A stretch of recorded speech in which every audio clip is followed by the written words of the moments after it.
అకాల వర్షాలకు మరి యాదాద్రి భువనగిరి జిల్లా వ్యాప్తంగా కొంత విషపు జ్వరాలు అనేవి ప్రబలుతున్నాయి. ఉదాహరణకు మా భువనగిరి టౌన్లోనే తీసుకోండి.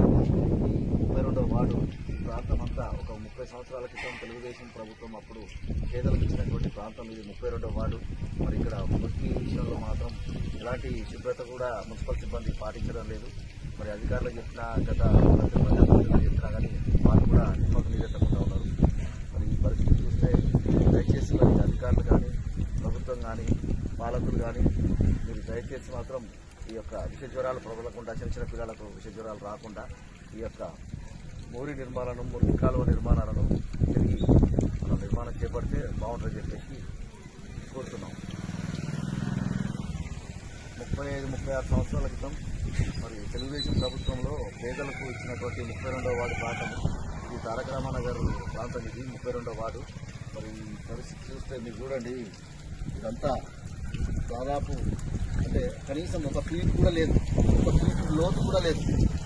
అంటే ఇంత నిర్లక్ష్యంగా మరి ఇక్కడ డ్రైనేజ్ నిర్మాణం మరి పాత కౌన్సిలర్ కానీ పాత ఎమ్మెల్యే కానీ ఇక్కడ ఇంటి దృష్టి పెట్టలేదో మరి మాకు అర్థమవట్లేదు. అంటే ఇక్కడ టీసీలు పేదలు దళితులు వాళ్ళు నివసించుకుంటారనే మరి ట్యాక్స్ వసూలు కావట్లేదు కదా. పెద్ద పెద్ద కాలనీల్లో కోట్ల రూపాయలు వెచ్చించి మరి సీసీ రోడ్లు డ్రైనేజ్ నిర్మాణాలు చేపట్టడం జరిగింది. మరి ఇక్కడ మాత్రం డ్రైనేజ్ నిర్మాణం చూస్తే మాత్రం 40 సంవత్సరాల క్రితం డ్రైనేజ్ని దీని మీద దృష్టి ప్రభుత్వం సాధించాలని చెప్పేసి కోరుతా ఉన్నాం. ఈ 32వ వార్డులో ఉన్నటువంటి పరిస్థితి ఇంత ఘోరంగా ఉంది. ఈ కాలనీలో అసలు మున్సిపల్ సిబ్బంది సరిగా పనిచేయలేని పరిస్థితి. ఇప్పుడు మనం విజువల్ చూసినట్టయితే ఇక్కడ ఉన్నటువంటి మోరి పక్కనే ఉన్నటువంటి ఈ ప్రాంతంలో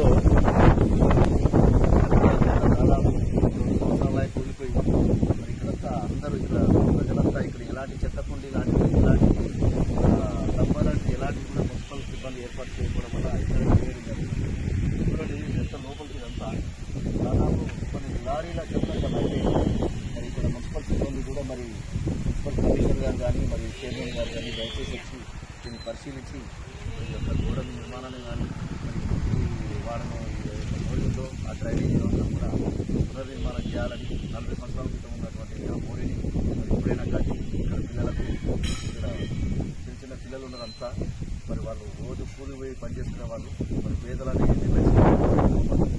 కూడా. ఇప్పుడు వర్ష సీజన్ స్టార్ట్ అయింది.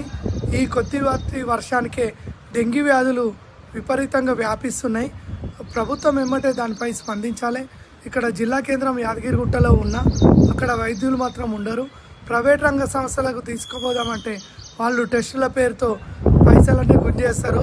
అవసరం ఉన్నా లేకున్నా అదుపు లేకుండా టెస్టులు చేపిస్తారు. ఇంకా ఆర్ఎంపీలకు అయితే అదుపే లేదు. మళ్ళీ ఇక్కడ ఇప్పుడు మున్సిపల్లో కానీ గ్రామ పంచాయతీలు కానీ ఎమ్మటే చర్యలు చేపట్టి డెంగ్యూ మీద వాళ్ళు ఏంటంటే చిన్నపిల్లలకు విపరీతంగా డెంగ్యూ కేసులు వస్తున్నాయి. అధికారులు ఎమ్మటే స్పందించాలి. ఇక్కడ మున్సిపల్లో మంచి పారిశుద్ధ్యం లోపిస్తుంది. గ్రామ పంచాయతీలో కూడా అదే పరిస్థితి. బ్లీచింగ్ కానీ పొగ అవన్నీ చర్యలు చేపట్టాలి.